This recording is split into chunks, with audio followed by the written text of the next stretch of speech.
What do you think of the first few days of spring? It's early to tell. I think we've got a long way to go right now. Just looking at where we're at, part of that's probably cross-training some guys, but also trying to get a good amount of new guys dialed into what's going on. So I thought the first day the effort wasn't to our standard. I thought the second day it was a lot better. Them seeing it and putting it on tape and then understanding what the expectation is. And then obviously today, first full day in pads, a lot of stuff that wasn't clean. I mean, there were some good plays here and there, but a lot of stuff we got to get cleaned up from a fit standpoint and just communication standpoint. But we've installed a decent amount at this point, so we'll probably just kind of review and try to get it cleaned up. Can still make sure the foundation's right, everything this spring moving forward. So long way to go, but I think we have a talented defense. We just got to get everybody on the same page kind of at this point. You mentioned the new faces, and it's really easy to notice the big guys in the middle of your line.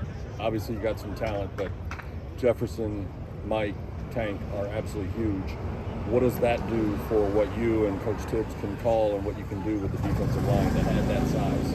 Yeah, I think just, going into a league where you're playing against bigger people, generally big people beat up on little people. And so, we wanted to make sure that we weren't stuck in games where the line of scrimmage was just changing on us constantly, and there's not a whole lot that you can do when you get stuck in those situations. So wanted to make sure we had the size to be able to hold up.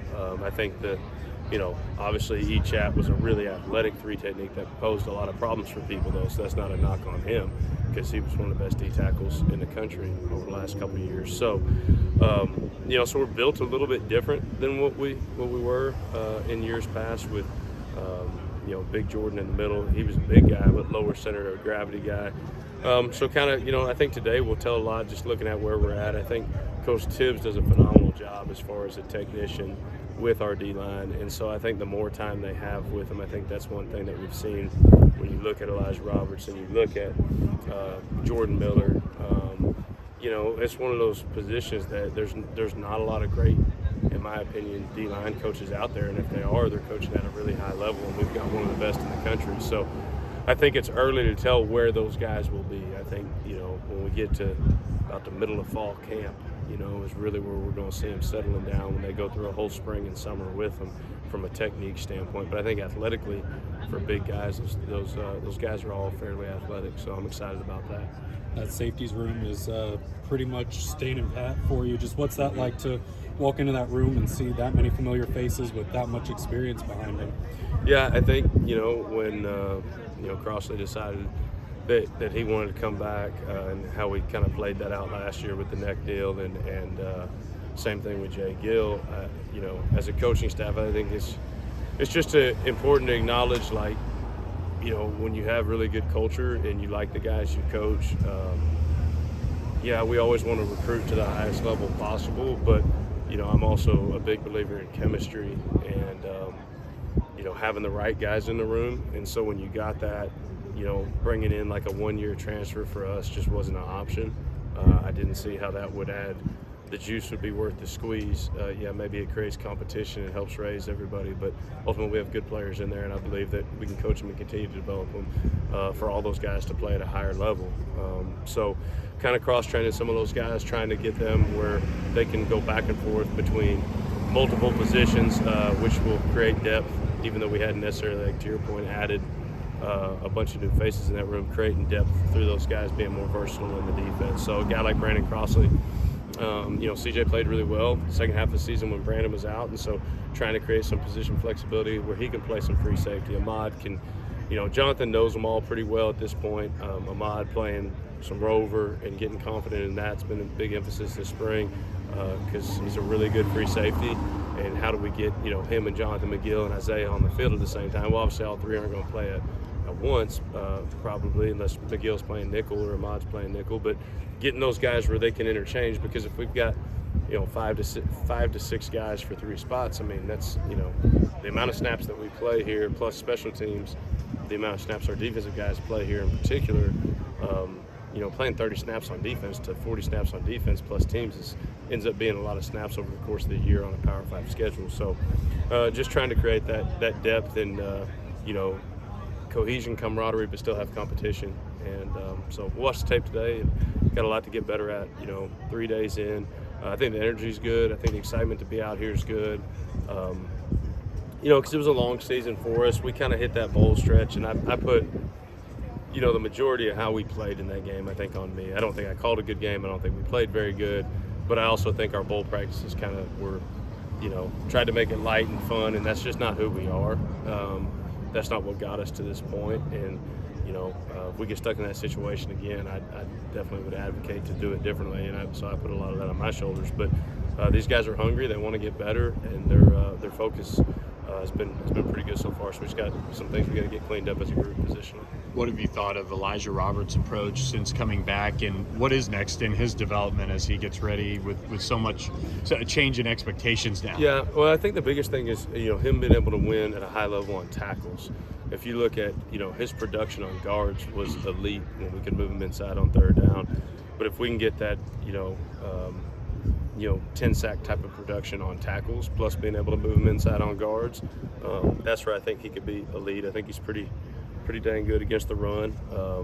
But I think him being able to win as an edge player consistently, because he's got the skill set to do it, and I think he's hungry to get better. And I think, kind of to your point, like when he got here, from where he was when he got here, obviously we saw the athletic ability, but the development that Coach Tibbs had with him over that 6-month cycle. So I think, just being a guy that can be a consistent edge rusher and get good wins on tackles at this level will be big. One of the new faces you've got came over from offense, Teddy Knox. How's he doing in his adjustment to the defensive side of the ball, and does his value on special teams limit how much you can use him on defense? No, definitely not on the latter question, but he's really eager. He wants to play defense. He can run. I mean, that's the thing. I mean, you got a guy that can run like that, you got a chance. And so technically he's all over the place right now, but he's eager to learn. And so I've got no doubt that,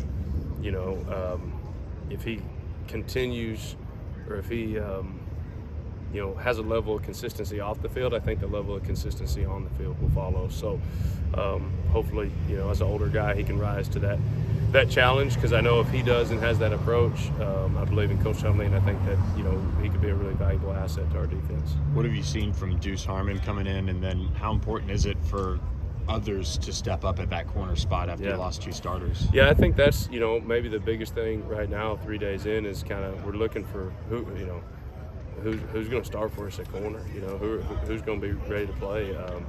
It's early to tell on a new guy. 3 days in, probably head spinning a little bit, but we expect we know the athletic ability's there, and so we're going to hold him to a standard and a fire that maybe he hadn't been held to. I don't know in the past, but we know what's there and the ability there. So hopefully he'll be able to come on. I've been impressed with AJ. I thought he's done some good things and looked like a little bit more confident and just a different level of focus. And maybe probably urgency is the better word to use with AJ. And so that's been good for us to see. We really needed to see that for him to be able to kind of take a step to be in the rotation. And then it's kind of same thing with Ford, and we know the ability that he's got, and that's what we were just talking about is, I'm proud of where he's at and some of the things that he's done growing as a young man off the field, and I think those things will then come to fruition on the field for him, but just kind of bringing that consistency to that room. Smoke's going to be down for probably through at least spring break, it looks like. Hopefully we'll be able to get him back by spring break. So, hamstring strain there. So, which is tough because his development was really important this spring. So, but yeah, that's a room that I think is very up in the air right now, and Coach Huntley's looking for, who's going to be coachable, who's going to take the coach, and who's going to absorb the playbook and compete at a high level. So, I think very early to tell. I couldn't answer who. If you said who's going to start day one, I have no clue at that position. Linebackers is another that is a room that stayed pretty much the same when Zach comes in. But that group really performed at a high level. Just what are you looking for them to now take that next step?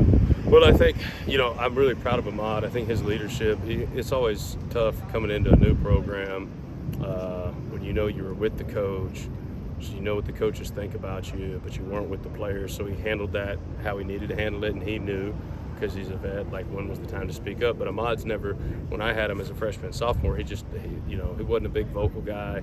He's not a big rah-rah, right? He's a show, I'm going to show you and I'm going to do it. And there were things from his game consistently that he could have gotten better at, and that we're talking, that Coach Crum's working with him on. Like there's times where, and I noticed about him, one of the things I loved about him in high school is he'll run through a wall, but there's times where he'll literally just, all right, I'm going to go make a play and run through a wall. And so getting that kind of out of his system now as a mature guy that's leading that room, and him and Kobe do a great job hand in hand with that. Like I think Kobe is more the vocal guy probably, but now together those two guys kind of setting the standard.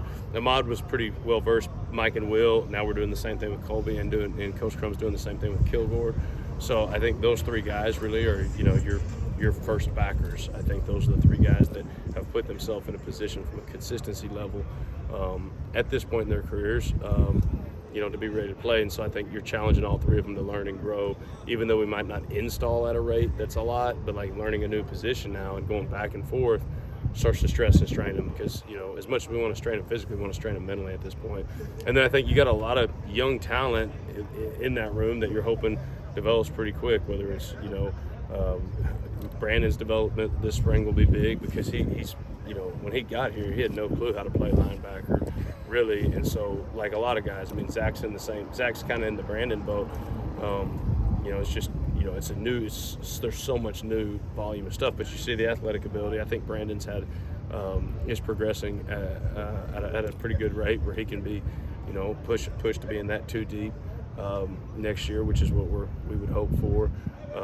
And then the athletic ability that some of those other guys like Zach and are bringing to the table. So it's early, because there's a lot of busts and there's a lot of head spinning, and that's linebacker and safety are two pretty complicated positions. So that's kind of where we're 2 steps forward, 1 step back, or at times it feels like 1 step forward, 1 step back, and it's getting those guys reps and bringing them along. So you brought in a couple defensive ends who, at least on paper, look fairly similar. Abor and Harvey, almost identical in size, come from big programs. They both can run. But from your perspective, how are they different? Well, Harvey's more of an edge.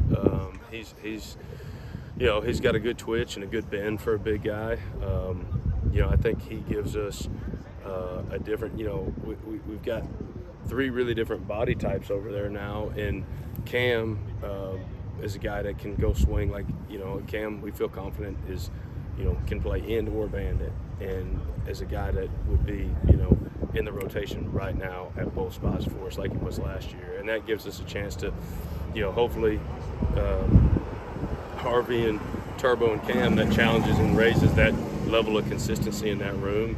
Harvey's a bigger guy, longer guy, which we felt like we needed.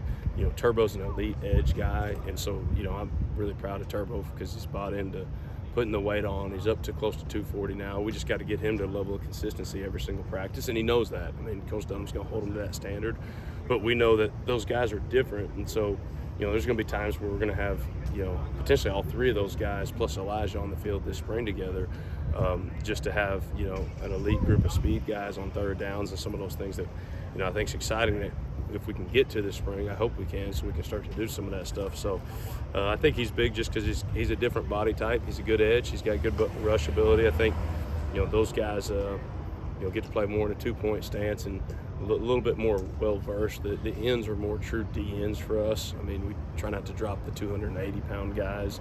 We work it in practice, but, I called that probably, 5 times last season, because why would I drop a guy that's got 10.5 sacks?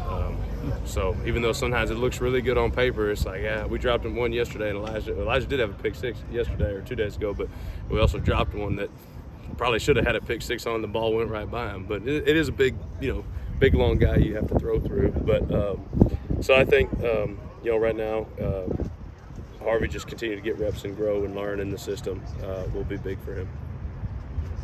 Good.